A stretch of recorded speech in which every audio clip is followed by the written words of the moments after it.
Bismillahirrahmanirrahim. Dear students, I am A.G. Saki. You are watching English with A.G. Saki. आज मैं आपको will be able to, shall be able to का use करवाऊंगा। तो चलिए देखते हैं।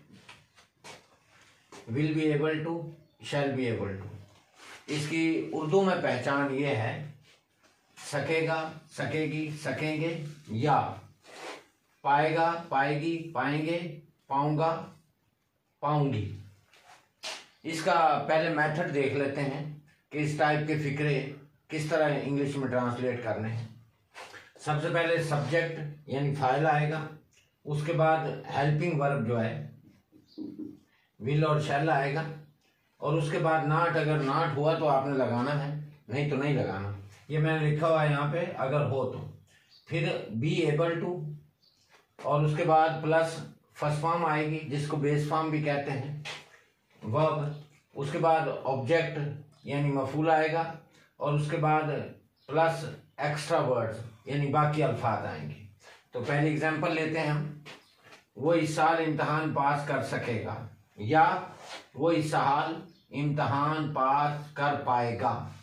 अब ये मैंने आपको दो पहचानें बताई हैं, सकेगा, सकेगी, सकेंगे, और पाएगा, पाएगी, पाएंगे।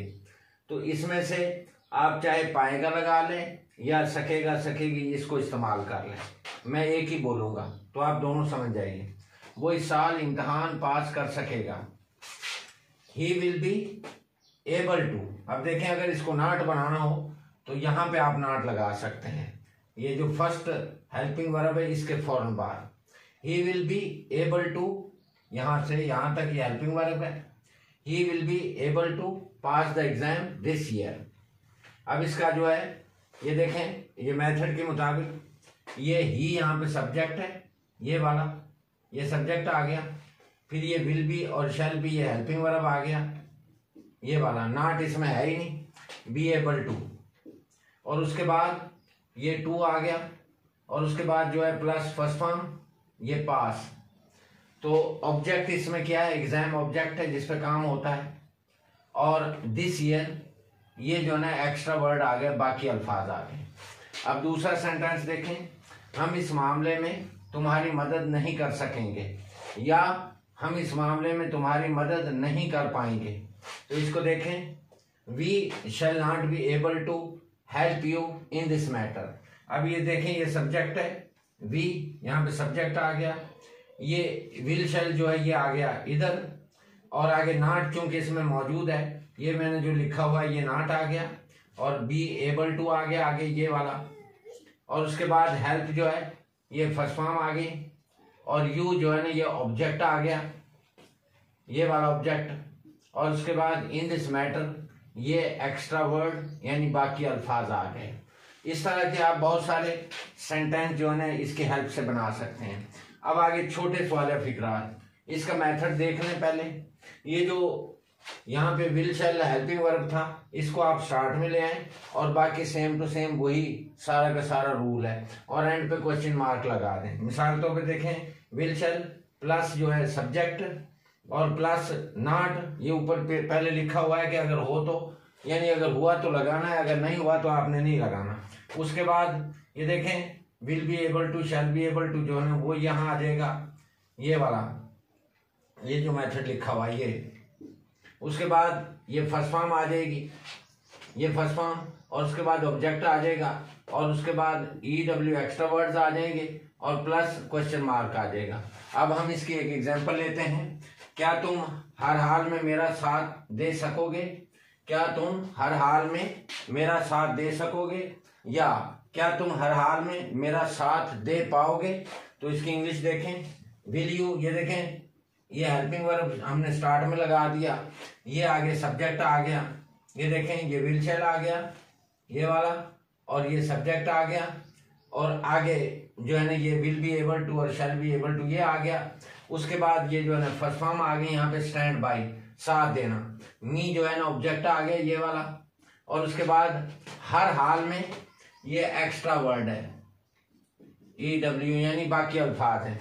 तो इसकी थ्रू थिक एंड थिन ये ईडियम इस्तेमाल किया मैंने यहाँ पे, थ्रू थिक एंड थिन हर हाल में। सेकंड सेंटेंस देखें इसका, क्या वो मौसम बहार में वादी कागान की सैर कर सकेगा, या क्या वो मौसम बहार में वादी कागान की सैर कर पाएगा। तो इसकी इंग्लिश देखें, विल। ये फिर आप ये मेथड देख लें इसके मुताबिक। ये देखें, विल शैल आ गया हेल्पिंग वर्ब और ये सब्जेक्ट आ गया ही बी एबल टू। ये जो है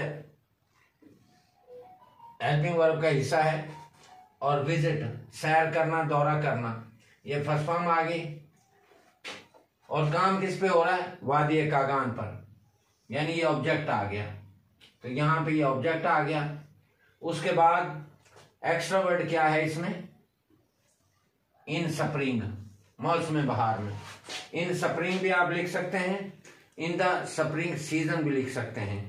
तो यहाँ पे एक चीज ध्यान में रख लें कि अगर आप सिर्फ स्प्रिंग लगाएंगे तो फिर दी इस्तेमाल नहीं होगा, लेकिन अगर आप सीजन का लफ्ज लगाते हैं तो फिर आपको इन द स्प्रिंग सीजन लिखना पड़ेगा। ये इसकी एग्जांपल हो गई। अब अगर इसको बड़ा सवालिया बनाना हो तो बड़ा सवालिया बनाने का मेथड क्या है, यहां से ये आप सीधा इस तरह ले जाएं और यहाँ पे WH लिख दें, यानी WH स्टार्ट में लगा दें, बाकी सारा का सारा वही मेथड आ जाएगा। ये वाला, ये WH यहाँ पे, ये जो मैंने मेथड लिखा हुआ है, ये छोटे सवालिया बनाने का जो मेथड है, ये वाला यहाँ से, ये सेम टू सेम वही है। यहाँ पे आप WH लिख दें। WH का क्या मतलब है, what, where, why, how many, how much.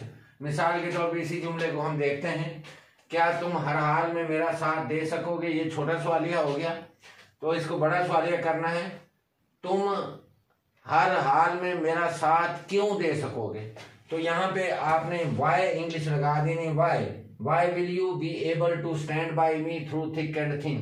तुम मेरा कब साथ दे सकोगे, तो यहाँ पे कब की इंग्लिश व्हेन लगा दें, when will you be able to stand by me through thick and thin, यानी WH लगा के आप इसी मेथड से आप और बहुत सारे फिक्रे बना सकते हैं।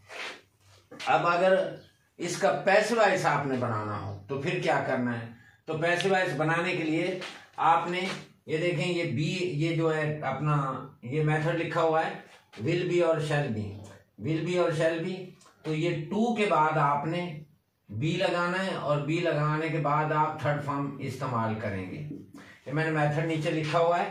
पैसिव वॉइस यानी फेल मजूल पैसिव वॉइस अगर आपने बनाना है तो PV बनाने के लिए will be able to, shall be able to, इसके फौरन बाद बी लगाकर वर्ब की थर्ड फॉर्म लगा देनी। यहाँ पे ये मैंने लिखा हुआ है, एक नीचे एग्जांपल लिखी हुई है, यहाँ एक कॉलेज तामीर हो सकेगा। अब कॉलेज को कौन तामीर करेगा, कोई पता नहीं है। मैंने आपको अपनी पिछली वीडियोस में बताया था कि अगर आपने जज करना हो कि ये फिक्रा पैसिव वॉइस है या एक्टिव वॉइस है, तो आप अपने आप से जो है ना 2 क्वेश्चन करने हैं सिर्फ, कौन, नंबर 1 कौन और नंबर 2 किसने। अगर इनका जवाब आपको यस में मिल जाए, यानी अगर आंसर मिल जाए यस हो, तो फिर फिक्रा होगा एक्टिव वॉइस, और अगर इन दोनों का जवाब नो में हो, यानी आपको इनका आंसर ना मिले, तो फिर पैसिव वॉइस होगा। मिसाल के तौर पर जैसे यहाँ एक कॉलेज तामीर हो सकेगा, कौन कॉलेज तामीर करेगा, कोई पता नहीं है, तो फिक्रा पैसिव वॉइस हो गया। इसकी इंग्लिश करते हैं। और पैसिव वॉइस बनाने का असूल ये होता है कि ऑब्जेक्ट जो होता है फिक्रे के अंदर, उस ऑब्जेक्ट को स्टार्टिंग पॉइंट पे ले आते हैं। और अगर फिक्रे के अंदर वो फिक्रा एक्टिव वॉइस हो लेकिन उसके अंदर सब्जेक्ट भी मौजूद हो, तो फिर बाय लगाते हैं, अगर अदरवाइज बाय इस्तेमाल नहीं होगा। ये देखें, यहाँ पे इसके अंदर सब्जेक्ट मौजूद नहीं है। यहाँ एक कॉलेज तामीर हो सकेगा, आ कॉलेज, काम कॉलेज पे हो रहा है, ये ऑब्जेक्ट आ गया। A college will be able to, ये देखें विल बी एबल टू तक, यहाँ तक जो है ना ये हेल्पिंग वर्ब है, और आगे आगे टू, तो टू के बाद बी लगा देना, और बी के बाद ये build, built, built, third form इस्तेमाल करनी है। यहाँ पे बिल्ट हो गया हियर। और इस तरह की एक और एग्जांपल भी आप ले सकते हैं, क्या चोर गिरफ्तार हो सकेगा, या सादा बना लें या इसको क्वेश्चन वाला बना लें, will the thief be able to be caught, क्या मेरी मदद हो सकेगी, will I be able to be helped, और इस तरह की बहुत सारी जो है ना वो एग्जाम्पल्स इसके अंदर आप दे सकते हैं। उम्मीद है कि आपको ये विल बी एबल टू और शैल बी एबल टू का इस्तेमाल समझ में आया होगा, और अगर इसके बारे में कोई कंफ्यूजन हो तो आप मुझे कमेंट कर सकते हैं। उम्मीद है आपको पसंद आई होगी। Thank you.